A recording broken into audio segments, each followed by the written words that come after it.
Affairs Committee. Congressman, thanks so much for joining us.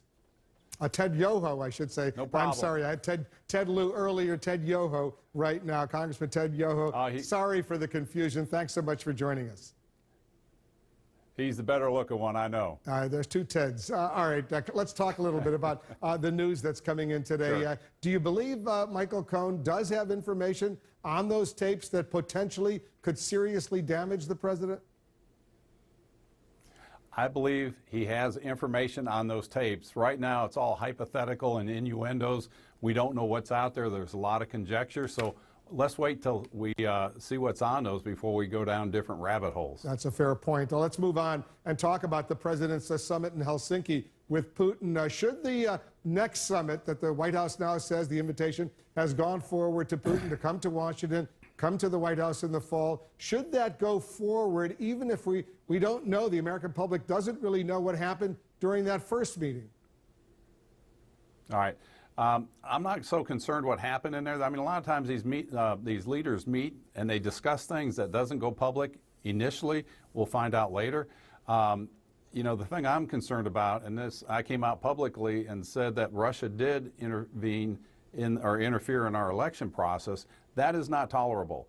And I think with what you reported earlier and what we've seen with these three other candidates being already hacked this year, if indeed this does go back to Russians that are in the Russian military or government, absolutely not. I don't think we should invite President Putin over here at this time. I do agree that we should have relationships with all leaders of all nations, but if it's something like this so soon after the election of the last election, and Russian meddling is still going on, I think we need to bring an end to it and send a strong signal. Yeah, because even the top intelligence officials, Dan Coates, the director of national intelligence, Mike Pompeo, the former CIA director, and now the Secretary of State, Christopher Wray, the FBI director, they say not only did the Russians do it in 2016, but they're continuing to do it now, and they're gearing up for the midterm elections in November. So what I hear you saying is if they are right, that this meeting should not go forward, this second summit. Is that right, Congressman?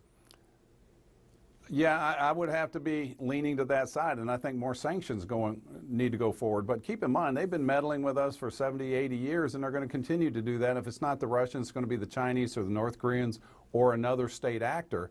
This is something we have to come together as Americans and protect our constitutional republic and the democratic process that we use to elect our leaders. This is off limits for all nations, and that's why I just introduced, well, actually it just passed on the Foreign Affairs Committee, the Cybersecurity Deterrence Act, and it ties in with Ed Royce's bill on cybersecurity, and they're going to be fast-tracked through the House so that we get this into law so these other nations don't mess with us, because these are what we're going to do. And so it's a very timely time to do this. Here's what a lot of Democrats are asking. If you're that concerned about cyber security, why did you vote? Why did the Republicans vote against that legislation that would beef up with a lot of money cyber security? Because they had some other stuff that were in there that weren't pertinent, and it was just a messaging bill on their side. Ours is a bipartisan bill that's passed out of the House Foreign Affairs Committee unanimously, Republicans and Democrats, and we've got support in the Senate. And this is something that the way legislation should be done, instead of just putting out messaging bills that it sounds good on the face value, but when you get into the bill, you know, it doesn't really do what it was meant to do. So that's why I voted against that. Let me read to you a portion of an op-ed, an article that was written by your colleague, I assume maybe one of your friends, Republican Congressman Will Hurd of Texas, a former CIA clandestine officer, by the way. At the same time, he writes this: over the course of my career as an undercover officer in the CIA, I saw Russian intelligence manipulate many people. I never thought I would see the day when an American president would be one of them.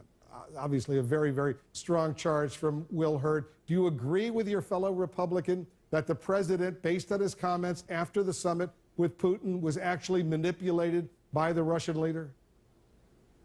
No, absolutely not. Will's a good friend of mine, and he can have his own opinion.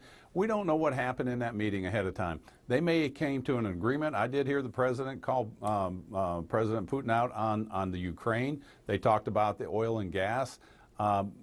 There's a lot more that's going to be revealed as time goes on, but I do not believe President Trump was under any influence of manipulation. I can tell you, I've sat with him.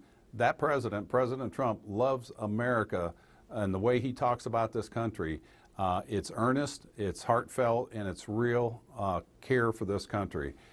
You know, and we can go back to previous administrations. We can always go back to Medvedev and President Obama saying, wait till after the election, I'll have more flexibility. Did we go after this in this kind of vengeance to find out what he meant by that, and did we bring all that out?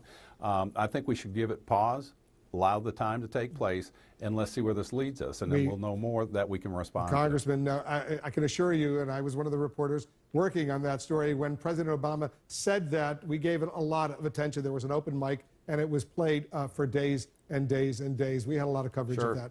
Congressman Ted Yoho, always good to have you here in the Situation Room. Thanks for joining us. Great to hear you, Wolf. Take care. All right, just ahead.